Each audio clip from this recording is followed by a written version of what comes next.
Vamos a comenzar entonces esta clase. Recuerden que el martes pasado no tuvimos clase nosotros, ¿ya? Y lo que vamos a hacer hoy día. Lo primero es recordarle algo que les había indicado en la clase anterior, que mañana miércoles 16, tenemos prueba. Es la última nota del segundo semestre. Es la cuarta nota del segundo semestre. Y vamos, ¿qué es lo que vamos a hacer hoy día? Hoy día vamos a hacer una de lo que ya y agregar un aprendizaje que me faltaba para que pudieran, digamos, tener completo el objeto. Entonces, hoy día, sintetizar o resumir aprendizajes anteriores para la próxima prueba. Aquí esto ya lo vimos. Acuérdense que estábamos viendo nosotros siempre el tema de la economía, cómo funciona el mercado, ¿ya? El mercado, y partimos nosotros aclarando varios puntos y señalando varios conceptos. Lo primero, que es la economía. Dice, es la disciplina que estudia la forma en que se administra la relación entre las necesidades ilimitadas, o sea, muchas, y los recursos escasos, o sea, muy pocos, con que contamos para satisfacerlas. Lo anterior implica una constante toma de decisiones en la vida cotidiana. O sea, aquí la economía es una disciplina, de hecho se habla de una ciencia social, que estudia la forma en que se relacionan, se administran las necesidades, que son muchas, son ilimitadas, y los recursos que son pocos, son escasos, ¿ya? Y estos recursos son los que nos permiten satisfacer estas necesidades. Por lo tanto, como son pocos los recursos, siempre tenemos que estar tomando decisiones. ¿Qué necesidad voy a satisfacer primero? ¿Cuál me va a quedar para después? ¿Ya? Entonces, ahí la economía. Y también la escasez, que es lo que acabamos de decir. Es la contradicción, dice, entre necesidades ilimitadas y recursos escasos, ¿ya? Es decir, todas las sociedades tienen recursos limitados, o sea, tienen pocos recursos, por lo tanto no pueden satisfacer todas las necesidades, no pueden producir todos los bienes, y a eso se le llama escasez. Y la escasez siempre nos hace decidir, nos toma, digamos, nos obliga a tomar decisiones, a ver qué necesidades satisfacemos primero y cuáles dejamos para después, ¿ya? Entonces, la escasez tiene que ver con que son muchas las necesidades y pocos los recursos. Ahora, hablamos de necesidades. ¿Qué son las necesidades? Dice, los seres humanos tenemos distintas necesidades, ¿ya? Como, por ejemplo, la alimentación, la vivienda, el vestuario, la recreación, la educación, entre otras. Dice, las necesidades son múltiples e ilimitadas, ¿ya? O sea, la necesidad es algo que uno no tiene, que uno a lo mejor carece, ¿ya? Que uno a lo mejor desea tener, ¿ya? Es algo que a uno le hace falta porque es urgente para uno, porque uno desea tenerlo, porque estoy tratando de no repetir la palabra necesidad, es algo que a uno lo considera importante, ¿ya? Eso es una necesidad. Y las necesidades siempre son hartas, ¿ya? Son muchas necesidades de distinto tipo. Por eso se habla que son múltiples, son muy diversas, muy variadas, ¿ya? Y son ilimitadas porque siempre están aumentando. Uno satisface una necesidad y surge otra, ¿ya? Y los recursos son escasos. Para satisfacer esas necesidades son muy escasos, por lo tanto hay que tomar decisiones, hay que ordenar las necesidades y uno satisface siempre aquellas que son más urgentes, ¿ya? Según los recursos disponibles.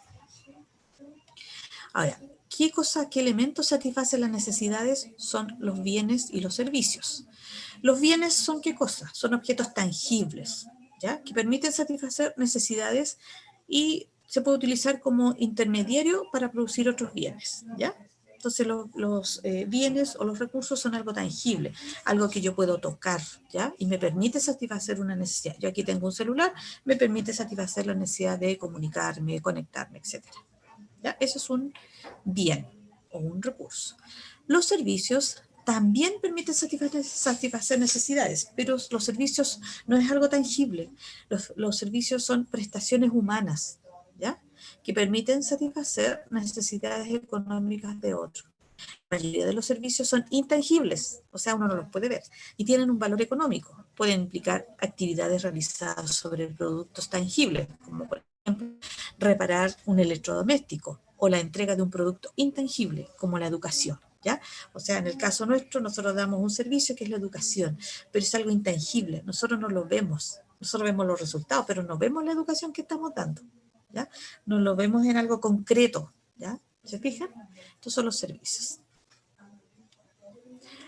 Entonces, recopilando, la economía es una ciencia o una disciplina que estudia la relación entre las necesidades ilimitadas y los recursos escasos.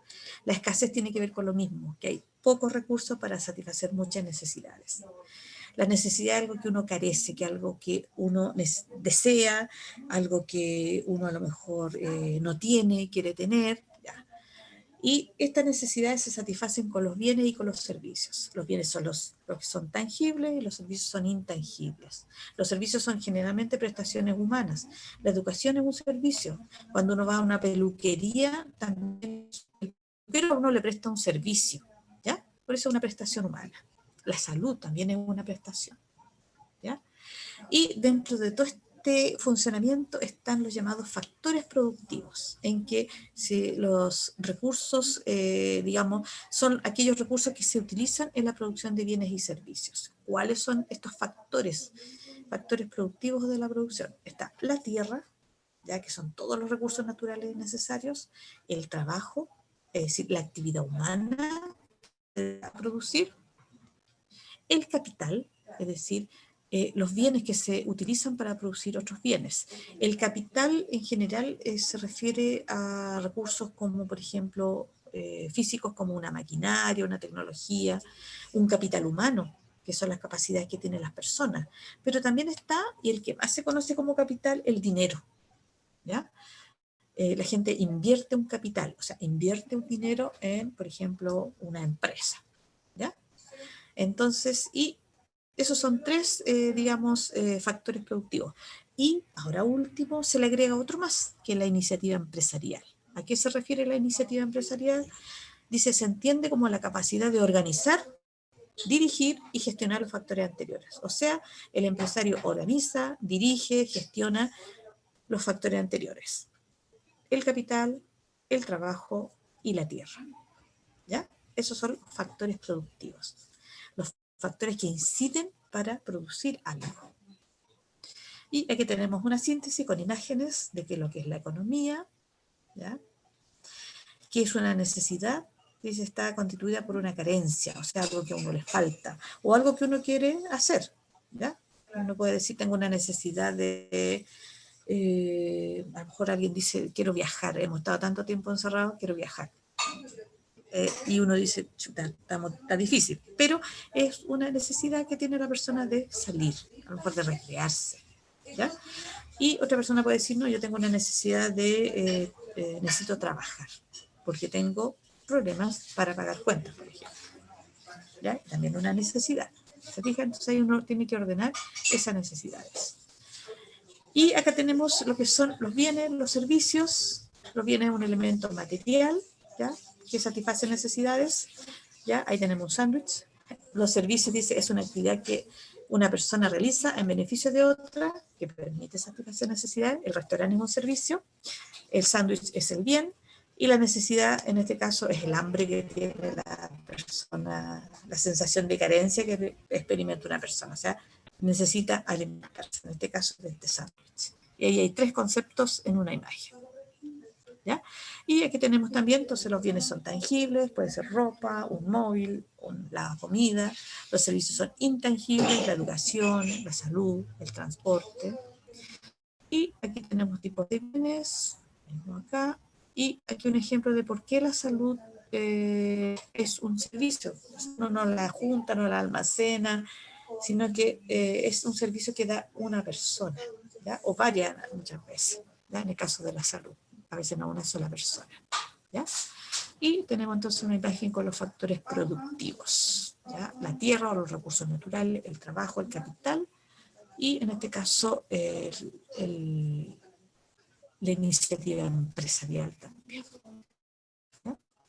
Empresarial. Aquí tenemos otra imagen de lo mismo, por si alguien entiende más con estas imágenes. Y tenemos por otro lado los agentes económicos. Los agentes económicos son aquellos que participan en las actividades de producción, distribución, consumo.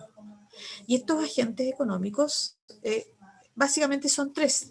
¿ya? Las familias o la economía doméstica, las empresas, el Estado o sector público, y también se agrega un sector externo, ¿ya? Entonces son aquellos que participan en todo el proceso, producción, distribución y consumo. Entonces, estos son los agentes económicos, ¿ya? Las familias, ¿qué hacen? Dicen, cumplen dos funciones. Por un lado, proveen a la empresa y al Estado de trabajo. O sea, la familia provee de trabajadores, ya sea a la empresa o al Estado, a cambio de una remuneración o un salario. Entonces, participan así al integrar una empresa o el Estado en la producción de bienes y en la prestación de servicios. Pero también estas familias consumen bienes y servicios para satisfacer sus necesidades y también pagan sus impuestos al Estado. O sea, la familia participa en la producción, en el consumo y también paga impuestos. ¿Ya?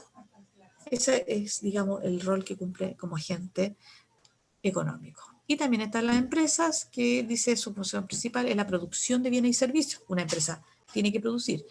Y para realizar estas actividades requiere de el trabajo que le entregan las familias, ¿ya?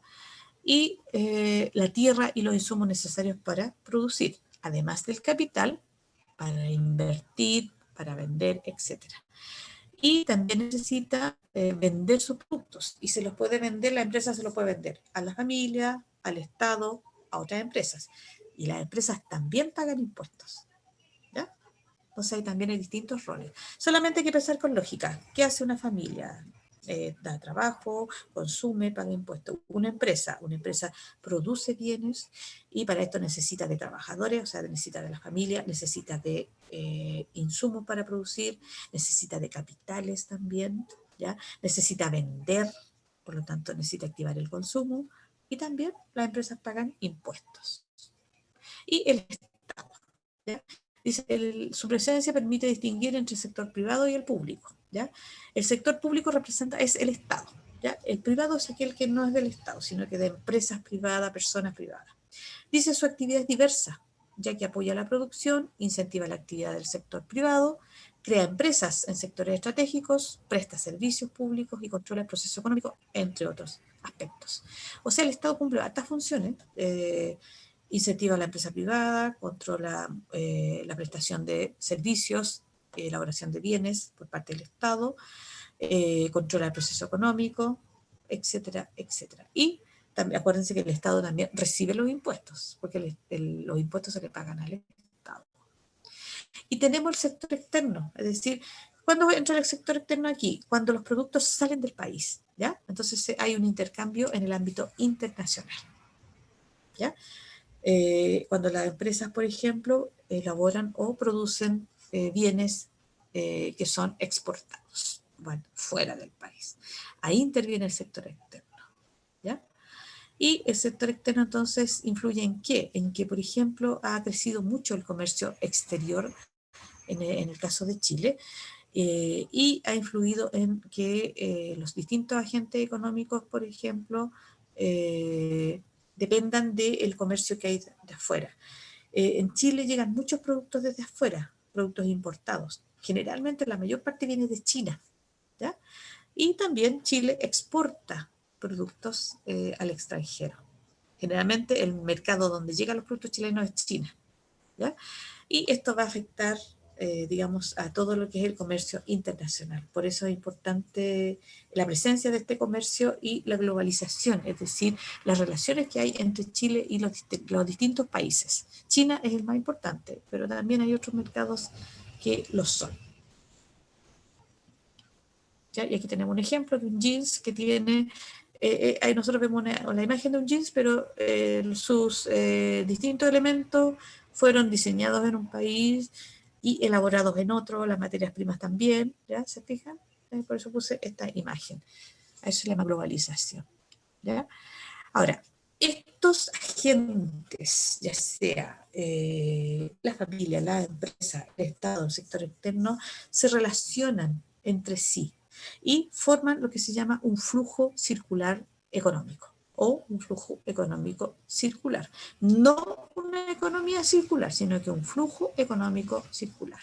Entonces, aquí se pueden ver las distintas interacciones que se presentan entre estos distintos agentes económicos, ¿ya? Lo mismo que explicamos antes, que dije que la familia le presta trabajo a la empresa a su vez le paga salarios, ¿ya? Todo eso está en una pura imagen, ¿ya? Y aquí tenemos otro también, que a ver si puse dos por si la entienden más fácilmente, chiquillos. Y esta es la relación que hay entre la empresa, el Estado, el gobierno, la familia y el mundo que es el sector externo, ¿ya? Ahora, todas estas relaciones se hacen en el mercado. ¿Qué es lo que es el mercado?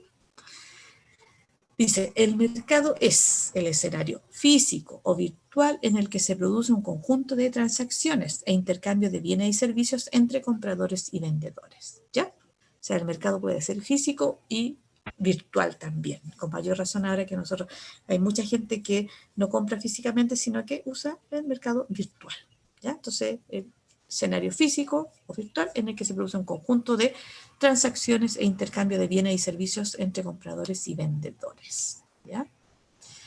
Para que exista un mercado tiene que haber compradores, ¿ya?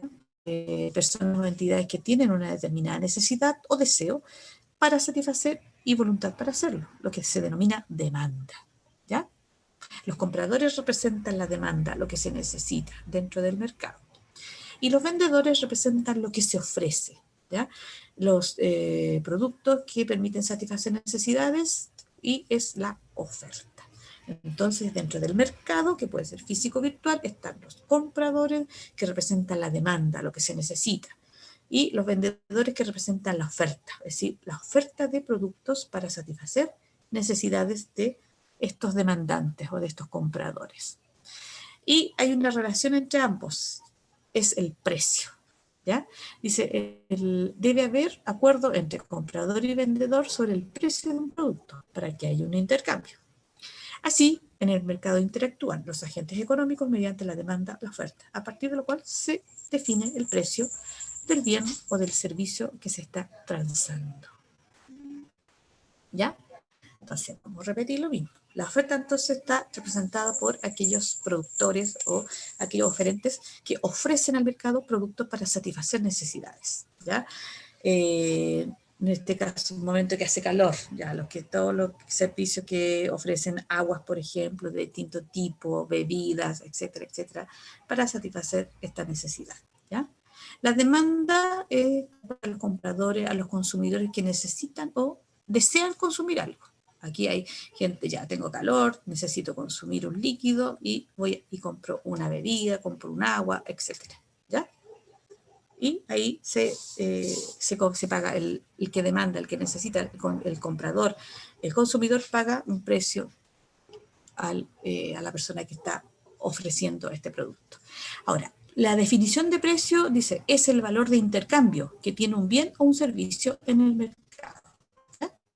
Entonces, si un producto cuesta, no sé, 100.000 pesos, es el valor de intercambio que tiene ese bien en el mercado, ¿ya? Ahora, este precio va a variar no solamente por la oferta o la demanda, ¿ya? No solamente si hay mucha demanda de un producto, los precios tienden a bajar. Si hay mucha oferta o mucho producto en el mercado, los precios tienden a también a bajar, ¿ya? Entonces, no solamente dependen de la demanda o de la oferta, sino que también de lo que cueste producirlo, de si el producto es escaso o no, de si el mercado es grande o no, ¿ya?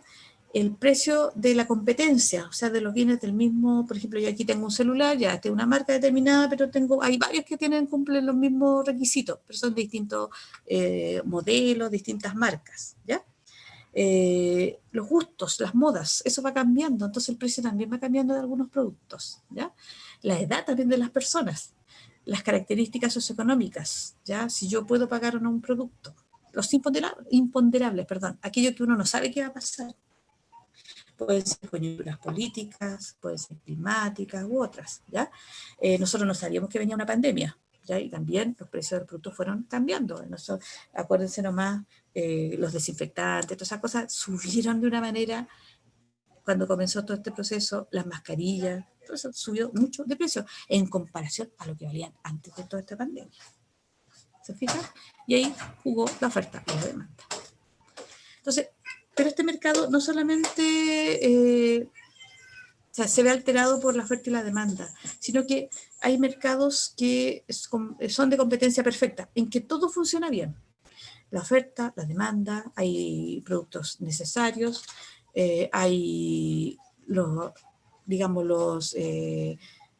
los que ofrecen los productos no se ponen de acuerdo, no se coluden, ¿ya? Es decir, aquí funciona todo perfecto, pero hay un mercado que son los mercados de competencia imperfecta. Y ahí surgen los monopolios. ¿Se acuerdan que hablamos de los monopolios? Mono significa uno, acuérdense. Dice, solo existe una persona o una empresa que produce un bien o un servicio, ¿ya?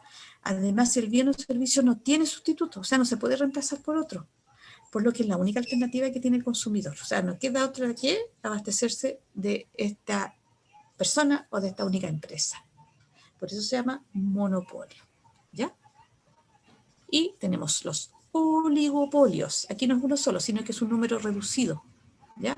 Un grupo pequeño de un mismo sector, porque por lo cual ellos se pueden poner para fijar precios, las cantidades que se van a vender, etc. Y eso se llama colusión. La colusión, dice, es un acuerdo o cooperación para fijar precios, establecer cuotas de producción, coordinar planes de inversión, en definitiva, limitar la competencia. Y es algo ilegal, ¿ya? En el caso nuestro debe funcionar la libre competencia. Si yo les nombro, por ejemplo, el caso del confort, el caso de los pollos, de las farmacias, esos son casos de colusión, en que se pusieron de acuerdo, por ejemplo, las farmacias, las 3 grandes farmacias, para fijar precios de los medicamentos, la cantidad que iban a poner en venta al mercado, etcétera, para así manejar los precios. ¿Ya? El confort, lo mismo, se pusieron de acuerdo unas empresas para fijar los precios de los productos tisú, servilletas, confort, toallas Nova, etcétera. ¿Ya? Eso es ilegal, ¿ya? Eso es colusión y es parte de lo que son los oligopolios. Y aquí tenemos una imagen entonces de cómo funciona la oferta por un lado, la demanda por el otro, y está el mercado, y en el mercado se fija el precio del producto que se necesita o se esté demandando, ¿ya? Y aquí tenemos las imágenes de lo que es monopolio, oligopolio y la competencia perfecta donde no hay problema. El monosomnio es súper es difícil que se produzca, ¿ya? A estas imágenes tenemos la competencia perfecta en que muchos vendedores, un producto homogéneo, muchos compradores. No hay problema. El monopolio. Aquí, como dijimos, un solo vendedor, una empresa, una persona, un producto que no tiene reemplazo y hay muchos compradores que lo necesitan. Por lo tanto, ahí puede haber un manejo de los precios, ¿ya? Y el oligopolio no es uno solo, sino que un grupo pequeño, ¿ya? Que producen el mismo producto, valga la redundancia, y hay muchos compradores.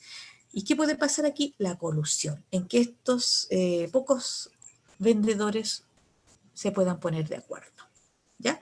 Para fijar precios, para controlar el stock que está en el mercado, etc. Entonces, eso se llama colusión. Y el monosomnio, que es súper difícil, que haya muchos vendedores, muchos productos y un solo comprador, ¿ya? Ahora, nos quedan 3 puntos que son la inflación. La inflación, yo les voy a leer aquí un caso.